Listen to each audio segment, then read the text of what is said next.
नमस्कार, बहुत स्वागत है आपका। आप देख रहे हैं पद्मेश 24/7 कृष्णा संडे के साथ। बुलेटिन की शुरुआत करते हैं हेडलाइन से। मुख्यमंत्री द्वारा किए जाने वाले लॉ कॉलेज भूमि पूजन पर फिर फंसा पेच। पंचायत पदाधिकारी बोले पहले सीमांकन करो फिर लॉ कॉलेज के लिए भूमि करेंगे आवंटित। तो वहीं कलेक्टर बोले लॉ कॉलेज के लिए जमीन का हो चुका है आवंटन और सीमांकन।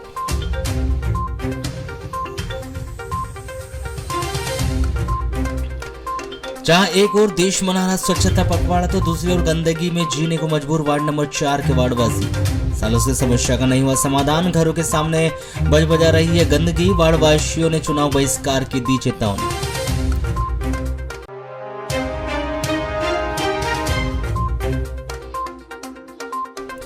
लांजी थाना क्षेत्र के अंतर्गत बकरियां चरा रही एक 22 वर्षीय लड़की के साथ युवक दुष्कर्म कर हुआ फरार। अपराध दर्ज होने के बाद लांजी पुलिस फरार आरोपी की तलाश में जुटी।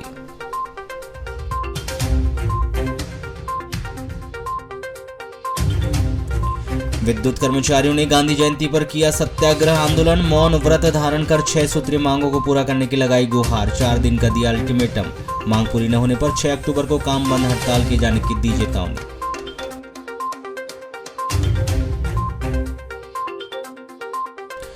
2 अक्टूबर को जिले भर में जगह जगह मनाई गई राष्ट्रपिता महात्मा गांधी और पूर्व प्रधानमंत्री लाल बहादुर शास्त्री की जयंती। आयोजित किए गए विभिन्न कार्यक्रम।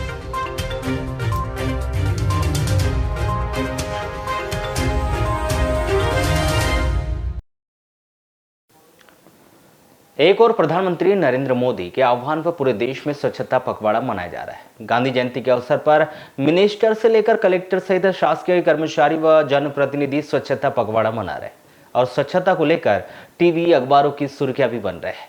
इसी को लेकर 1 अक्टूबर को जिला मुख्यालय में भी मिनिस्टर से लेकर कलेक्टर ने स्वच्छता पखवाड़ा मनाया। तो वहीं वार्ड नंबर 4 शांति नगर के निवासी गंदगी के बीच जीने के लिए मजबूर है, जिन्होंने वर्षों से समस्या का समाधान न होने से आगामी विधानसभा चुनाव का बहिष्कार तक करने की चेतावनी दे दी।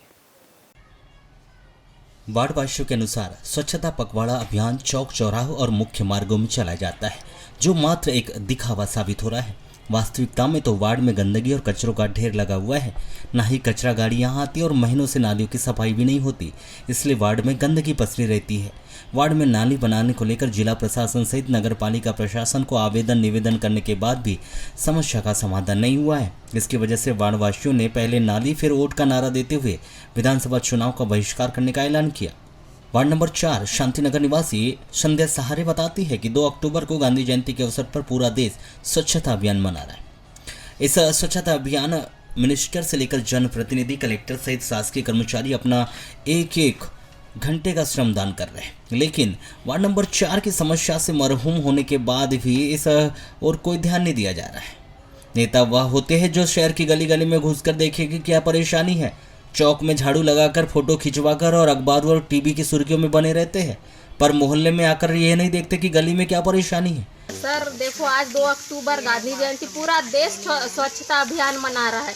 नेता वो होते हैं जो शहर की गली गली में घुस के देखे कि परेशानी क्या है। चौक में झाड़ू लगा के फोटो खिंचवा के नेतागिरी में महान हो जाते हैं।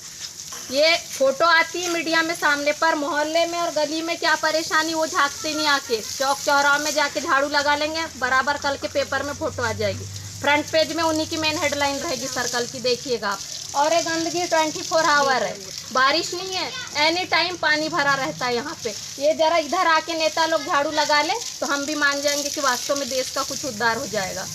2 पंचवर्षीय बीत गई, उसके बाद भी कुछ नहीं हुआ। तीसरी में क्या उम्मीद करे? जो बनी रोड थी नेताओं ने उसको भी तोड़ डाले। अब क्या इनसे उम्मीद कर? सर देखिए, जो नेता शासन उसी का, प्रशासन उसी का, हम क्या है? हम तो आम इंसान हैं। हमारी सुनवाई अगर होती, हमने सीएम हेल्पलाइन में, नगर पालिका में, हर जगह आवेदन दिया हमने। अगर आम जनता की सुनते तो देश का ऐसे ही भला हो जाता ना सर। अगर आज देश में परेशान है तो आम जनता ही परेशान है। जिनके पास सब चीज़ है वो आसानी से जी रहे हैं। अगर मिडिल क्लास और ये आम जनता की सबसे बड़ी परेशानी। नेताओं को ये गली गली में घूम के देखना चाहिए तो हम मानेंगे कि नेतागिरी है उनके पास। अब क्या निर्णय? पहले नल्ली बाद में वोट हो गया। 1000 से 1500 वोट है, हम खिलाफ में खड़े हो जाएंगे। वार्ड की वरिष्ठ महिला निर्मला राठौर बताती है कि वार्ड में वे 20 वर्षों से रह रही है। यहाँ पर नाली नहीं बनने के कारण नाली का पूरा गंदा पानी सड़क पर आ जाता है। इस वजह से उन लोगों को घर से निकलना मुश्किल होता है। यहाँ मेरे को 20 साल करीब हो गया, लेकिन यहाँ नली की बहुत ज़्यादा परेशानी है। पूरा रोड में पानी भरा रहता है, कीचड़ भरा रहता है, निकलना मुश्किल हो जाता है। घुटनों घुटनों पानी रहता है यहाँ।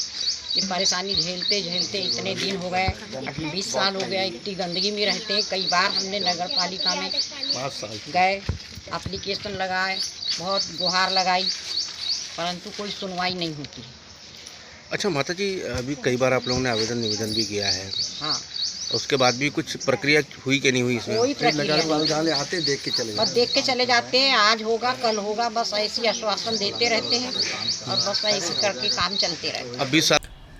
वहीं त्रिवेणी चामलाटी बताती है कि वार्ड में कई वर्षों से वे गंदगी में रहते आ रहे। इतना कचरा और पानी जमा रहता है कि नगर पालिका के सफाई कर्मचारी भी नहीं आते। जब भी सफाई कर्मचारी से कहा जाता है कि वार्ड की सफाई की जाए तो उनके द्वारा कहा जाता है कि वार्ड बहुत बड़ा है, कहाँ की सफाई करेंगे। हमारे वार्ड में कई सालों से गंदगी चल रही है। यहाँ इतना कचरा रहता है, सफाई वाले भी नहीं आते। सफाई कर्मचारियों को बोलो तो वो बोलते हैं कि मतलब वार्ड नंबर 4 बहुत बड़ा है, हम कहाँ सफाई करेंगे। लेबर की भी कमी है और बारिशों में तो इतनी गंदगी रहती है रोड में कि बच्चे स्कूल नहीं जा पाते। वो जाते हैं तो उनकी ड्रेस खराब हो जाती है। इसलिए हमारी यही सुनवाई है नगर पालिका अध्यक्ष से कि ये रोड और नालियाँ जल्दी से जल्दी बनवाई जाए। अच्छा, अब देखा जा रहा है कि यहाँ पे 20 साल से लोग रह रहे हैं, लेकिन 20 साल से अभी तक इस परेशानी को हल नहीं किया गया है। 3 पंचवर्षीय भी निकल चुकी है। क्या इस पंचवर्षीय में क्या लग रहा है कि बन पाएगी सड़क आपकी? हमें नहीं लगता कि बन पाएगी। ये मतलब जो वार्ड मेंबर है पार्षद, उन्हें चेंज कराना चाहिए, क्योंकि अभी तक के वो जब से यानी वोटिंग हुई है जब से तो एक बार भी आकर नहीं देखे उन्होंने। अच्छा, वार्ड पार्षद भी ध्यान नहीं दे रहे हैं? नहीं। और नगर पालिका प्रशासन? नगर पालिका प्रशासन भी आते हैं, देखते हैं, बस हो गया, उसके आगे कोई कार्रवाई नहीं की जाती। कभी वहीं वार्डवासी लक्ष्मी नागेश्वर ने बताया कि बालाघाट शहर में सबसे ज्यादा गंदा एरिया शांति नगर है। अब तो ऐसा लगने लगा है कि गंदगी अगर साफ होगी तो वे बीमार हो जाएंगे।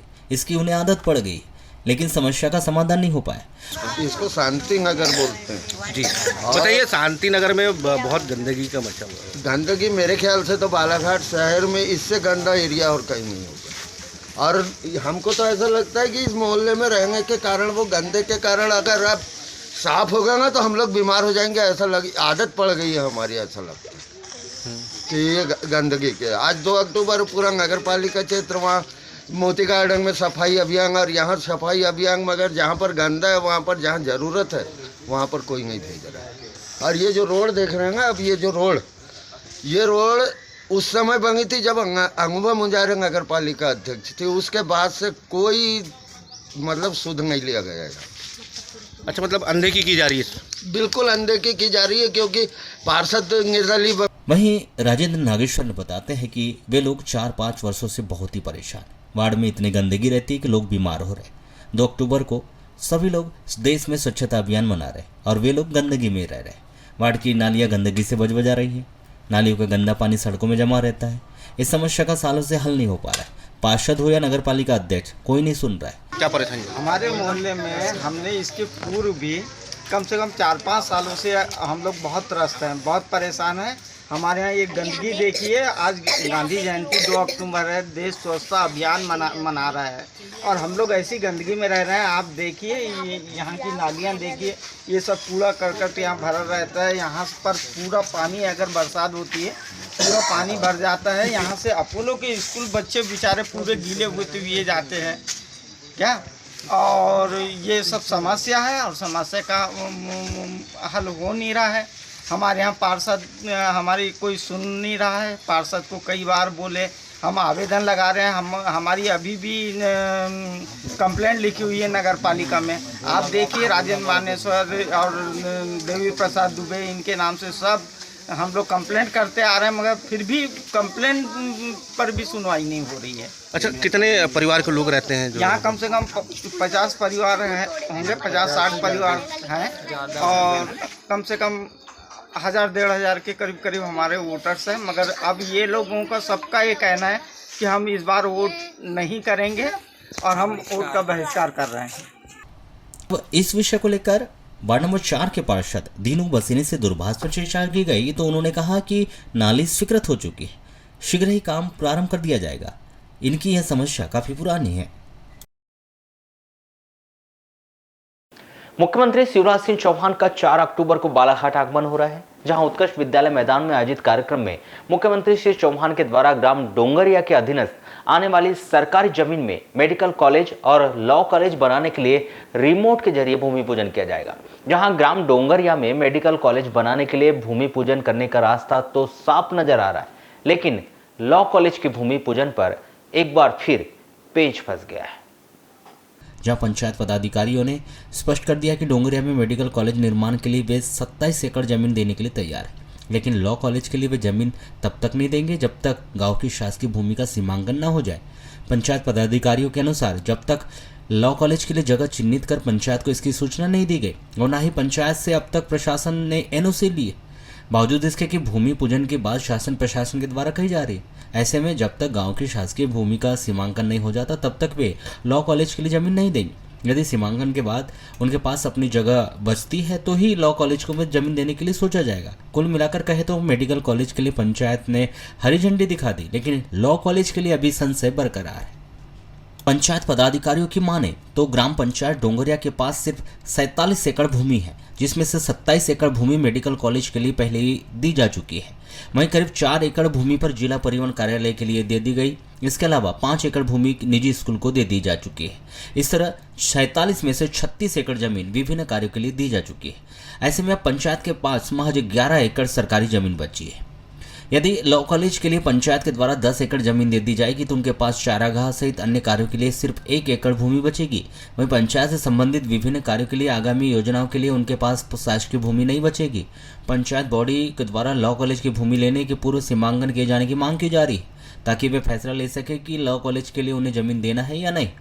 दिक्कतें आ रही जमीन तो हमारे यहाँ है, बशर्ते तो वो है कि जो जमीन चिन्हांकन की गई है मेडिकल कॉलेज और लॉ कॉलेज के लिए, तो उसमें लॉ कॉलेज की जगह में क्या है, कुछ मंदिर परिसर पड़ रहा है और कुछ खेल मैदान भी पड़ रहा है। तो इसलिए हम पंचायत वालों को आपत्ति थी और ये कलेक्टर महोदय से भी हमने आग्रह किए, तहसीलदार महोदय से आग्रह किए कि इसका सबसे पहले आपको सीमांकन चाहिए और सीमांकन के बाद में हम पूरे गांव को अवगत कराएंगे उस चीज़ से कि हमको ज़मीन किस साइड से देना है और नहीं देना है।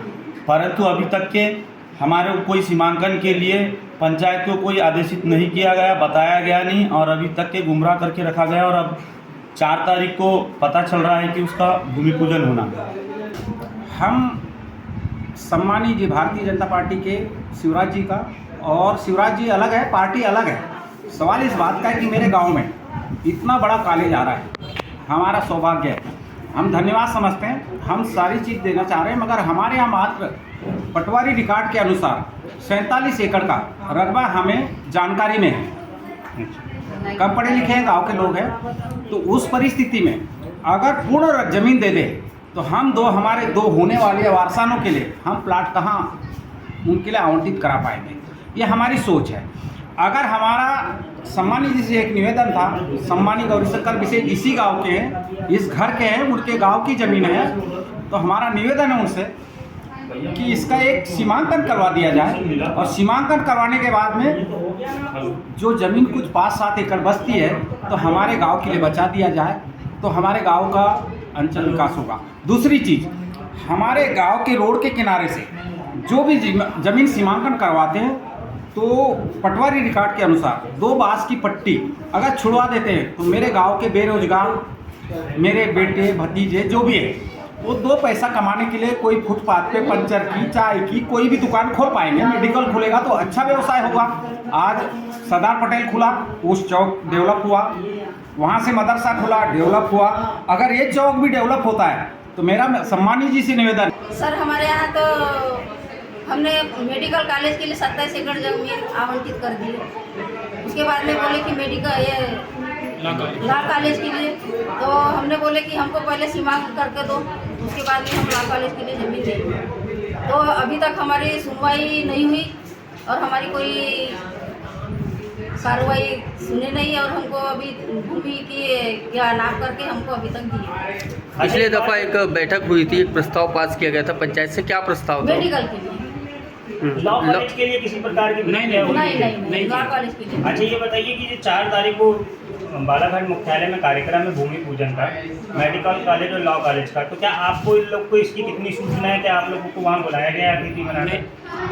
नहीं, हमको सूचना नहीं, कोई सूचना नहीं मिली। सिर्फ जमीन आपकी ले रहे हैं, आपको पता ही नहीं कहाँ बनेगा क्या? नहीं, कोई जानकारी नहीं दी। कोई जानकारी। अभी आपने पिछली बार कलेक्टर साहब को ज्ञापन सौंपे थे, कब सौंपे?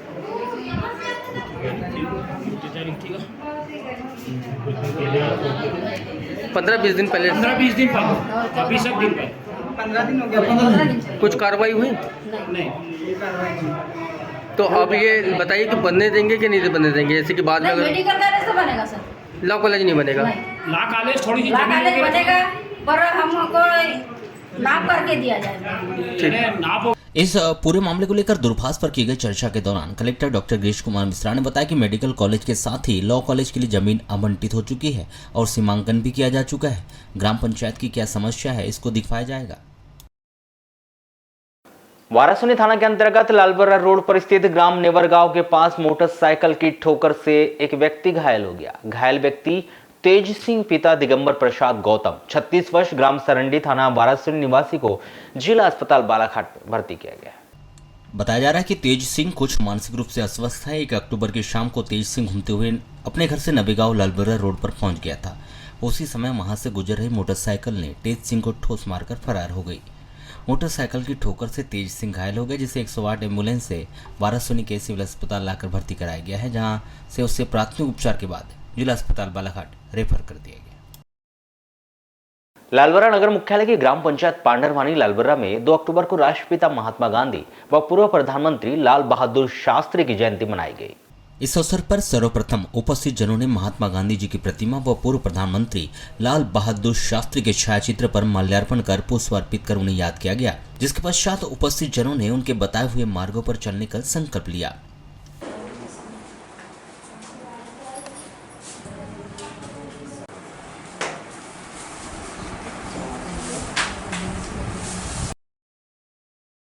लांजी थाना क्षेत्र में आने वाले ग्राम खैरगांव के मटका टोला समीप मरार ढोड़ी किनारे बकरी चराने गई एक लड़की के साथ एक युवक ने दुष्कर्म करके फरार हो गया।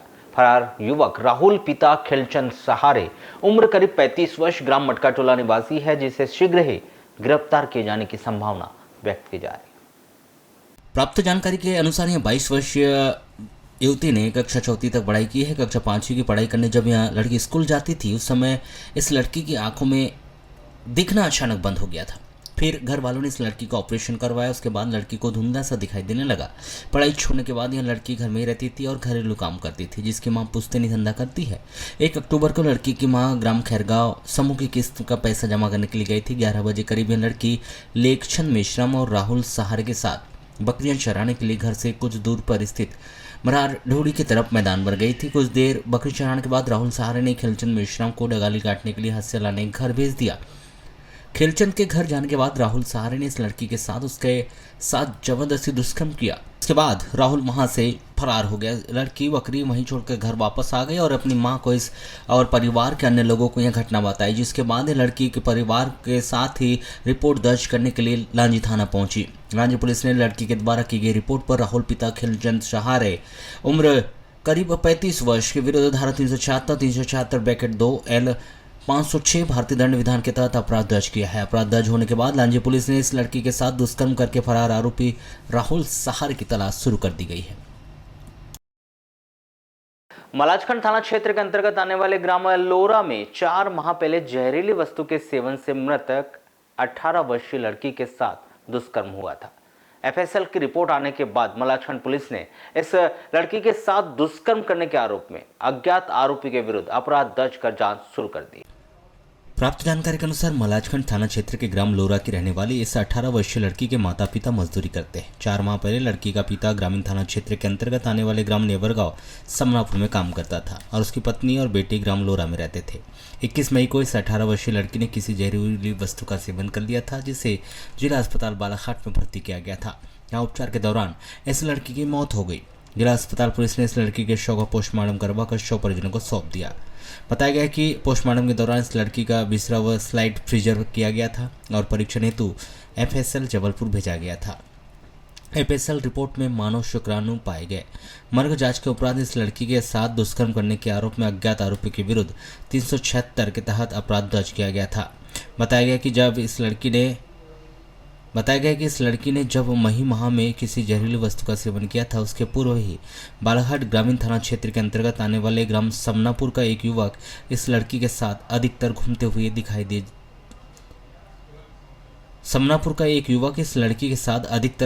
दिखाई दे रहा था। संभवतः इसी युवक ने इस आदिवासी 18 वर्षीय लड़की को बहला फुसलाकर शादी का प्रलोभन देकर उसके साथ शारीरिक संबंध बनाए होंगे। वह शादी करने से इनकार कर लिया होगा, जिससे मानसिक तनाव में आकर इस लड़की ने जहरीली वस्तु का सेवन कर आत्महत्या कर ली। संदेह के आधार पर इस युवक की तलाश की जा रही है। वहीं लड़की के मोबाइल में कुछ नंबर भी मिले हैं। संदेह का डीएनए टेस्ट किया जाएगा। इस मामले की जाँच मलाजखंड थाना प्रभारी भूपेंद्र सिंह पंद्रो के द्वारा की जा रही है। जांच उपरांत धारा 306 का इजाफा भी किया जा सकता है। नगर के वार्ड नंबर 1 बूढ़ी के गौरीशंकर नगर में मोबाइल खरीदने पर एक महिला को उसके पति ने हाथ बुक्कों से बेरहमी पूर्वक मारपीट कर घायल कर दिया। पति के द्वारा की गई मारपीट में घायल महिला नशीमा बेगम, पति सलमान कुरैशी 29 वर्ष का इलाज जिला अस्पताल बालाघाट में किया गया। प्राप्त जानकारी के अनुसार नशीमा बेगम घरेलू काम करती है, जिसके परिवार में पति और 2 बेटी है। 1 अक्टूबर को 2 बजे जब नशीमा बेगम अपने घर में थी, तब उसके पति सलमान कुरैशी ने बच्चों का बैग चेक किया तो बच्चों के बैग में मोबाइल मिला। सलमान कुरैशी ने अपनी पत्नी नशीमा बेगम से पूछा कि मोबाइल कहाँ से लाई और मुझे क्यों नहीं बताया, तो नशीमा बेगम ने बोला कि मोबाइल आज ही खरीद कर लाया है, क्योंकि मैं घरों में काम करती हूँ और मुझे मोबाइल की ज़रूरत पड़ती है, इसलिए मोबाइल खरीदी। इसी बात को लेकर सलमान कुरैशी ने अपनी पत्नी नशीमा बेगम को हाथ बुक्कों से मारपीट कर दिया। पति के द्वारा की गई मारपीट से घायल नशीमा बेगम को उसकी देवरानी पलक शेख ने स्कूटी से जिला अस्पताल लाकर भर्ती किया है। जिला अस्पताल पुलिस ने नशीमा बेगम को बयान लेकर अस्पताल तहरीर अग्रिम कार्रवाई हेतु कोतवाली भिजवा दी गई। राष्ट्रपिता महात्मा गांधी और पूर्व प्रधानमंत्री लाल बहादुर शास्त्री की जयंती पर 2 अक्टूबर को जिला मुख्यालय सहित अन्य तहसील व ग्रामीण अंचलों में विभिन्न कार्यक्रम आयोजित किए गए, जो सुबह से लेकर देर शाम तक चलते रहे। इसी कड़ी में स्वच्छता के प्रेरक राष्ट्रपिता महात्मा गांधी की जयंती के अवसर पर नगर के गायखुरी में पतित पावन वैनगंगा नदी के घाट में एनसीसी कैडेट्स ने स्वच्छता अभियान चलाया और लोगों को स्वच्छता ही सेवा का संदेश दिया गया। एनसीसी कमान अधिकारी कर्नल एम रविचंद्रन के मार्गदर्शन में स्वच्छता ही सेवा के तहत कचरा मुक्त भारत की थीम पर एनसीसी मेजर डॉक्टर आर.एन. झारिया, सेकंड ऑफिसर कंचन महाजन, थर्ड ऑफिसर कल्पना ढोमरे, खिलेंद्र बिसेन, जेसीओ सूबेदार विनोद कुमार के नेतृत्व में पीजी कॉलेज, उत्कर्ष विद्यालय, एनसीसी बॉयज एंड गर्ल्स तथा एमएलबी स्कूल के एनसीसी कैडेट्स ने पहले स्वयं और अपने संपर्क में रहने वाले लोगों को स्वच्छता का महत्व बताकर स्वच्छता बनाए रखने का कार्य करने की शपथ ली। इसके बाद गायखुरी ग्राम में सामूहिक रैली निकालकर और ग्राम में चौर भ्रमण कर लोगों को स्वच्छता ही सेवा और कचरा मुक्त भारत का संदेश दिया गया। इसके बाद कैडेट्स ने सामूहिक रूप से नदी को कचरा मुक्त बनाने के लिए लोगों के द्वारा नदी के घाट पर फेंके गए कचरे को एकत्रित कर सफाई अभियान चलाया। इस सफाई अभियान में लगभग 200 कैडेट्स मौजूद थे।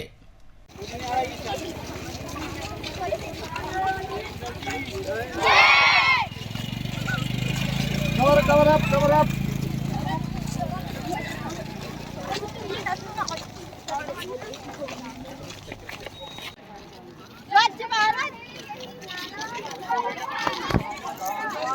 जन का यही नारा स्वच्छ भारत है हमारा, जन का यही नारा स्वच्छ भारत है हमारा, जन का यही नारा। आज हम लोगों ने 2 अक्टूबर गांधी जयंती के उपलक्ष्य में एवं हमारे प्रधानमंत्री माननीय नरेंद्र मोदी जी के आह्वान पर हमारे एनसीसी ऑफिस के staff, excellence school Balaghat, MLB school Balaghat, उत्कृष्ट स्कूल बालाघाट के सभी एनसीसी कैडेट, लगभग 200 एनसीसी कैडेटों ने पूरे गायखुरी में स्वच्छता का संदेश दिया। और वर्षों से लंबित अपनी 6 सूत्रीय मांगे पूरी न होने से विद्युत अधिकारी कर्मचारी प्रदेश सरकार से खासा नाराज है, जिन्होंने मध्य प्रदेश विद्युत वितरण कंपनी में कार्यरत अधिकारी कर्मचारी के सभी संगठनों को साथ लेकर संयुक्त मोर्चा के माध्यम से प्रदेश सरकार के खिलाफ चरणबद्ध आंदोलन शुरू कर दिया है। इससे दूसरे चरण में 2 अक्टूबर को राष्ट्रपिता महात्मा गांधी की जयंती पर विद्युत अधिकारी कर्मचारियों ने 1 दिवसीय कार्य का बहिष्कार कर दिया और सत्याग्रह आंदोलन किया, जिसमें उन्होंने एक जगह सभी अधिकारी कर्मचारियों को एकत्रित कर वर्षों से लंबित अपनी मांगों को पूरा न करने पर नाराजगी जताते हुए मौन व्रत धारण कर अधिकारी कर्मचारियों ने अपनी विभिन्न मांगों को पूरा किए जाने की गुहार लगाई, जिसमें उन्होंने एक जगह सभी अधिकारी कर्मचारियों को एकत्रित कर वर्षों से लंबित अपनी मांगों को पूरा न करने पर नाराजगी जताते हुए मौन व्रत धारण कर लिया। जहां मौन व्रत धारण कर अधिकारी कर्मचारियों ने अपनी विभिन्न मांगों को पूरा किए जाने की आवाज उठाई, वहीं जल्द से जल्द उनकी सभी मांगों को पूरा किए जाने की गुहार लगाते हुए सत्याग्रह आंदोलन किया गया, जिसमें उन्होंने अपनी इस मांगों को पूरा करने के लिए प्रदेश सरकार को 4 दिनों का अल्टीमेटम देते हुए समय सीमा के भीतर समस्त मांगे पूरी किए जाने की गुहार भी लगाई। जहां 4 दिनों के भीतर मांगे पूरी न होने पर 6 अक्टूबर को संपूर्ण कार्य का बहिष्कार किए जाने की भी चेतावनी दी। आज राष्ट्रपिता महात्मा गांधी जी की जयंती है और इस उपलक्ष्य में Madhya Pradesh United Forum for Power Engineers and Employees के द्वारा उन्हें श्रद्धांजलि अर्पित करने का कार्यक्रम है और 5 मिनट मौन व्रत भी इसमें रखना है, जिससे कि सभी जो हमारे पेंशनर हैं और रेगुलर एम्प्लॉई हैं, संविदा और आउटसोर्स हैं, उनकी जो निर्धारित 6 मांगे हैं उनकी आवाज़ को शासन तक पहुंचाया। वाराणसी नगर के रामपैली रोड स्थित ब्लॉक कांग्रेस कमेटी वाराणसी कार्यालय में 2 अक्टूबर को महात्मा गांधी व लाल बहादुर शास्त्री की जयंती आयोजित की गई। सुबह से ही कांग्रेसियों में जयंती को लेकर काफी उत्साह देखा गया। सुबह 11 बजे समस्त कांग्रेसी अपने कार्यालय में पहुंचे, जहां उन्होंने राष्ट्रपिता महात्मा गांधी व पूर्व प्रधानमंत्री लाल बहादुर शास्त्री के छायाचित्र पर माल्यार्पण किया, वहीं दीप प्रज्वलित कर उनके बताए हुए मार्ग पर चलने का संकल्प लिया। इस अवसर पर उपस्थित जनों के द्वारा कार्यक्रम को संबोधित करते हुए महात्मा गांधी के आदर्श व लाल बहादुर शास्त्री के दृढ़ निश्चय को याद करते हुए उनके जीवन पर प्रकाश डालकर विस्तार पूर्वक विभिन्न झलकियों को याद करते हुए पार्टी हित में कार्य करने के लिए कहा गया। इस वर्ष हुई बारिश ने लोगों के कच्चे आशियानों को काफी नुकसान पहुंचाया। ग्राम पंचायत मेहंदीवाड़ा में 30 सितंबर को फिर एक मकान धराशायी हो गया, जिससे परिवार की घर गृहस्थी का सामान उसके नीचे दब गया। वहीं पीड़ितों को अन्य स्थान पर शरण लेनी पड़ी। हालांकि इस दौरान किसी भी प्रकार की जनहानि नहीं हुई। पद्मेश को जानकारी देते हुए पीड़ित कमलाबाई वर्षीकर ने बताया कि पानी की वजह से उनका मकान गिरा है। यह कच्चा मकान है जिसमें वे पति पत्नी रहते थे। मकान गिरने से उनका राशन, पानी, बर्तन सब दब गया है। उन्हें आवास योजना का लाभ भी नहीं मिला। उन्होंने सरपंच को भी इस बात की सूचना दी। वे चाहते कि उन्हें उचित मुआवजा मिले और आवास योजना का लाभ भी मिले ताकि वे पक्के मकान में रह सके। माँ, क्या घटनाक्रम हुआ 2 दिन पहले? ये पानी आने से ना हमारे को यहाँ रहने के लिए जगह नहीं है, खाना बनाने के लिए नहीं है। तो पूरा मकान गिर गया क्या, आधे से ज़्यादा? हाँ, गिर गया जी, उधर का भी इधर का भी। वो थोड़ा सा है बचा हुआ बीच का थोड़ा। तो वहाँ जाते भी नहीं होगे तो खतरे को देखते हुए? हाँ, खतरे की वो है ना। तो सामान भी दबा होगा? हैं? सामान भी दबा होगा? हाँ जी। क्या क्या दबा है? वो सब संदूक वगैरह था, मेरा सामान था, खाने की वस्तु भी। ऐसा क्या? इसकी सूचना दे दी आपने? हाँ, पंचायत को? हाँ, दे दी। अब आप क्या चाहती हैं? नहीं तो वही चाहती हूँ। क्या चाहती हूँ? कि ये सूचना ने पंचायत को जाए, ऊपर जाए। ये कैसा मेरा मकान ये हुआ तो कैसा भी 1-2 को। अच्छा, आवास योजना का लाभ मिला है? कई लोगों के मकान गिर गए सर, तो उनके नाम आवास प्लस में यदि जुड़ गया है तो उनको फ़ायदा मिलेगा पीएम आवास का। और कुछ लोगों के मकान जैसे गिर गए और उनके नाम नहीं जुड़े हैं तो उनको अभी लाडली बहना के माध्यम से जोड़ रहे हैं उनको आवास प्लस में। भैया, ये कब तक है ये समय अवधि? ये समय सर अभी अब और है 2-4 दिन का समय है। तो ये लोग आवेदन कर सकते हैं? अभी कर रहे हैं, अभी आवेदन तो चालू है। ऐसा क्या? और भैया ये बताएं, अभी क्या पटवारी ने इसका सर्वे किया है? सर अभी तो पटवारी तो हड़ताल में है, इसका सर्वे तो अभी इन लोगों ने किए नहीं है।